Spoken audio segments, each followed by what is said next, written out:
నాకు మాటలు వస్తలేవు, నిజంగా చెప్తున్నా. మీరే వినండి, రేవంత్ రెడ్డి ఏమని ఉన్నాడు మన రేవంత్ అన్న. ఇదే కదా ప్లే చేస్తే అయిపోయింది కదా.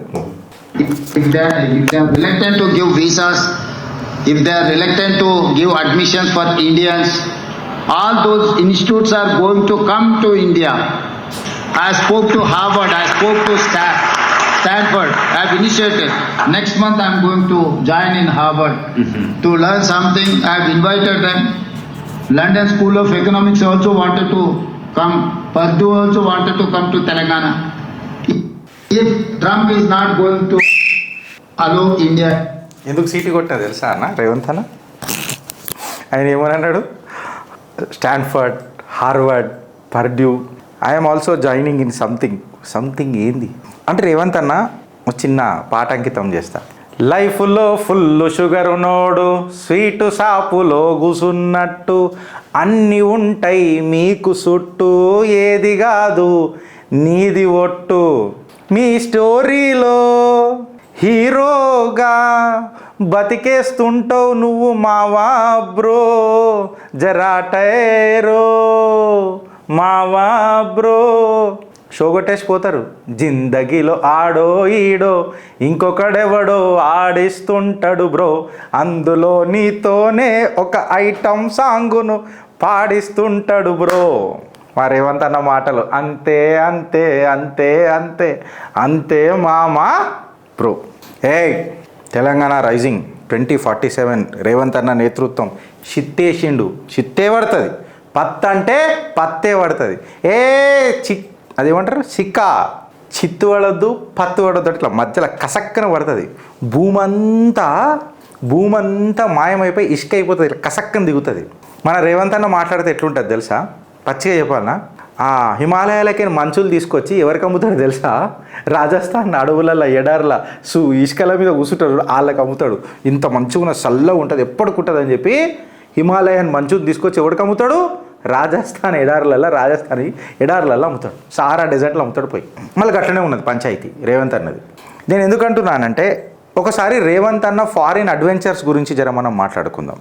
సార్ ఏమంటాడంటే, సార్ డేవోస్లో కూడా మనం మాట్లాడాను, గుర్తుందా నీకు ఒకసారి?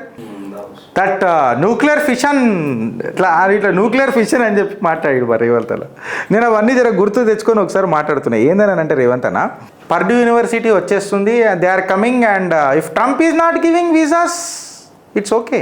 శంషాబాద్ దగ్గర 3 ఎకరాల జాగా అందరికి ఇచ్చేసిన, నీకు ఎక్కడ కావాలి అలా తీసుకో, నీకెక్కడ కావాలరా? పర్డ్యూ కూడా వచ్చినావా? 30 ఎకరాలు కావాలా? తీసుకో. 28 ఎకరాలు ఉన్నది, 2 ఎకరాలు నేను అడ్జస్ట్ చేస్తా. నేను ఫోన్ చేసి భూమికి చెప్తా, భూతల్లికి చెప్పి జర భూమిని జాయిన్ చేయమని చెప్తా. లేకపోతే ఇట్లా చేనేస్తాడు అనమాట. ఇక్కడ పక్కకు ఆఫ్రికాకు, ఇక్కడ పక్కన మన చైనాకి ఇట్లా వేసి ఇట్లా గుంజుతాడు. ఇట్లా భూమిని గుంజి అది మొత్తం ఢిల్లీకని ఇట్లా కసకని ఇట్లా వస్తుంది, ఆకాశం మీదకైనా ఎగురుకుంటా వచ్చేసి తెలంగాణలో పడుతుంది అనమాట. ఇక తెలంగాణలో ఇట్లా మనం బ్రిక్స్ ఫిక్స్ చేస్తున్నాడు, అట్లా ఫిక్స్ చేస్తారు. మనం మాట్లాడింది గట్లనే ఉన్నది. ఆయన సటరికల్ మాట్లాడితే ఏమవుతుంది? గట్లనే ఉంటుంది. మళ్ళీ ఇప్పుడు పంచాయతీ చెప్తా చూడు. ఎక్సెల్ షీట్లలో 3 జీరోలు కొట్టినంత మాత్రాన ఎకానమీ పెరగదు రేవంత్ అన్న, దానికి కష్టపడాల్సి వస్తుంది. ఇప్పుడు హార్వర్డ్, ఇప్పుడు నేను ఆయన అన్న మాటకు గర్వం ఏం పడుతుండే తెలుసా? మన దగ్గర ఐఐటీలు లేవా, మన దగ్గర IIIT లేవా, మన దగ్గర NIT లేవా అంటే అన్నీ బేగారవా? నువ్వు మోదీ గారితో మాట్లాడి ఇంకా కొన్ని సీట్లు పెంచిపించి కొన్ని కాలేజీలు తెప్పించి నేను అది చేస్తా ISBలో మనం చూద్దాం, మనం సత్తా చాటుదాం. అది లేకపోతే ఏమైంది? మన స్టాండర్డ్స్ లేవా? ఆడ మన పూరలే కదా ఎక్సెల్ అవుతున్నారు, వాళ్ళకి అంత శాతం అవుతుంటే మన పూరలు ఆడ ఎందుకు తోపుంటుండే? మనది మనం పెంచుదాం, నేనున్నా, ఏదో ఒకటి చేస్తా, అడ్డమైన పథకాలు పక్కకు పెడతా, మీ మీద పెట్టుబడులు తీసుకొని వస్తా, మీరు కదా నాకు కావాల్సింది అననే ముఖ్యమంత్రి మాటలు మాట్లాడి ముఖ్యమైన అంశాల మీద మాట్లాడాలి. కానీ ఆడ ఇట్లా ఈడేసినా ఆడ నాకు కనుసూపు పడ్డది, ఈడు వస్తున్నాడు, ఈడు వీక్తున్నాడు, నేను కూడా కోర్సులో జాయిన్ అవుతున్నా, ట్రంప్ వీజాలు ఇవ్వకపోతే ఏమైంది? I'm speaking with them.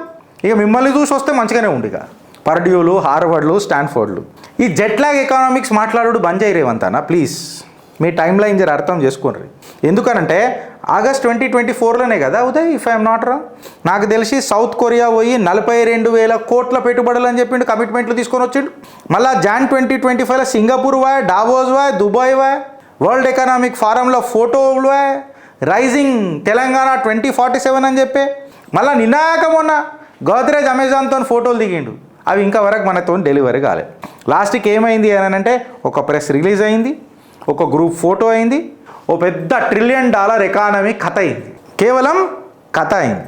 దాని తర్వాత ఏమైంది అని అంటే కమిట్మెంట్ అని అనేది క్యాష్తో సమానం కాదు రేవంత్ అన్న. కమిట్మెంట్ క్యాష్ వస్తని is considered as a commitment. ఎంఓయూలు పైసలు తీసుకురావు రేవంత్ అన్న, కరెన్సీ నోట్లు తీసుకురావు. మీకు తెలిసిన మ్యాథమెటిక్స్ ఏంటనంటే ఒక కమిట్మెంట్ తెస్తే 100 కోట్లు తెచ్చినట్టు తెలంగాణకు, అంతే కదా. ఒక ఎంఓయూ కమిట్మెంట్ కూడా కాదబ్బో. కమిట్మెంట్ అంటే క్యాష్ వస్తే కమిట్మెంట్ అవుతుంది, ప్రాజెక్ట్ వస్తే కమిట్మెంట్ అవుతుంది. ఒక ఎంఓయూ రాస్తే 100 కోట్లు వచ్చేసినట్టు. యాక్చువల్గా ఆ ఎంఓయూ ఎగ్జిక్యూషన్ అయిందా అని అంటే 0. ఇది ఎట్లుంటుంది అంటే మంగళ గ్రహంలా నాకు గర్ల్ ఫ్రెండ్ ఉన్నదని చెప్తాం చూడు మనం. మంగళ గ్రహంలా మనకు గర్ల్ ఫ్రెండ్ ఉన్నదని చెప్పుడు గట్లు ఉన్నది కథ. నేనేమడుగుతున్నానంటే బిర్యానీ టు $1 బిలియన్ డ్రీమ్స్ ఏవైతే ఉంటాయి చూడు, అవి యూనికార్న్ స్టార్టప్లతో వస్తాయి, గడ్డ మీద పంచాయతీలతో రావు. హార్వర్డ్ క్యాంపస్ అని, ఫ్యాక్టరీస్ అని, ట్రాఫిక్ ఫ్రీ హైదరాబాద్ అని, మూసీ రివర్నిగా మన స్విట్జర్లాండ్ చేసేటట్టున్నాడు. మొత్తం మూసీని అంత ఇట్లా స్విట్జర్లాండ్ చేయగానే ఇట్లా వచ్చేసి మొత్తం మన టూరిజం పెరిగిపోయి అంత ఇట్లుంటుంది. కానీ ఇట్లా కాకపోతే వచ్చారే 9 అయింది ఇంకా లేవలేదేంద్రా అని చెప్పి ఇట్లా నెత్తి మీద కొడతారు మన తల్లిదండ్రులు. అని లేచి 9 గంటలకు నువ్వు లేచిపోతావు చూడు, అప్పుడు నీకు కనిపించేది హైదరాబాద్ ట్రాఫిక్ జామ్. నువ్వు బ్రెడ్ జామ్ తినకుండా ట్రాఫిక్ జామ్ని ఎంజాయ్ చేస్తావు చూడు. అదే వర్షం పడ్డదనుకో, నాకిన సంక మళ్ళా నాకుతూ నడుపుతావు చూడు కారు. ఇది పరిస్థితి, ఇది facts. And I'm not criticizing and I'm sir, నేను మిమ్మల్ని మీ హేళన విమర్శ చేయాలని చేస్తలేను రేవంత్ అన్న, ఇది ఫ్యాక్ట్స్ అని చెప్తున్నా. ఈ ఫ్యాక్ట్స్ అని ఎందుకు మాట్లాడుతున్నానంటే ఇవాళ మీ మాటల కంటే ఎక్కువ రోడ్ల మీద పొక్కలు కనబడుతున్నాయి. పొక్కలు మీ పోకడ మాటల కంటే ఎక్కువ పొక్కలు కనబడుతున్నాయి రోడ్ల మీద. ఇవన్నిటిని ఎవడు నింపుతాడు అని అంటున్నా. ఈ డావోస్ డిక్షనరీ నుంచి బయటికి రండి. ఈ ఆక్స్ఫోర్డ్ పంచాయతీల నుంచి, ఈ ఆక్స్ఫోర్డ్ ఓవర్ యాక్షన్ అందాం చలో, ఈ డావోస్ డిక్షనరీ నుంచి, ఆక్స్ఫోర్డ్ ఓవర్ యాక్షన్ నుంచి బయటికి రండి. యాక్చువల్ ఈకో సిస్టమ్ ఏముందో చూడుండ్రి. ఎంఓయూ అని అనేది కమిట్మెంట్ ఫుల్ఫిల్ అయితేనే ప్రజలకు ఆనందం, అనుభూతి. లేకపోతే ఏముంటుంది? మన రేవంత్ అన్న అంటాడు నేను ఎమోషనల్గా ఇన్వెస్ట్మెంట్ చేసిన అనగానే రాహుల్ గాంధీ టీషర్ట్ స్లోగన్ ఉంటుంది చూడు, నాకు అట్లనే అనిపిస్తుంది. పనికిరానికే మాకు ప్రజలకు ఏమి ఉండదు ఆడ. ఆ టీషర్ట్ ఆయనకే ముద్దు, మీ కాంగ్రెస్ కార్యకర్తలకు ముద్దు. పవర్ పాయింట్ ప్రజెంటేషన్లనే నడిపేసినావు ఇప్పటిదాకా మీ పవర్ఫుల్ రోల్ని. ప్రజెంటేషన్ మాకేం రాలే, పవరు దొరకలే. మీకు పవర్ దొరికింది, మాకు పాయింట్ దొరకలే. ఇన్ఫ్యాక్ట్ చెప్పాలంటే కేవలం అసెంబ్లీ సెషన్ అంతా ప్రజెంటేషన్లకే పరిమితమైంది.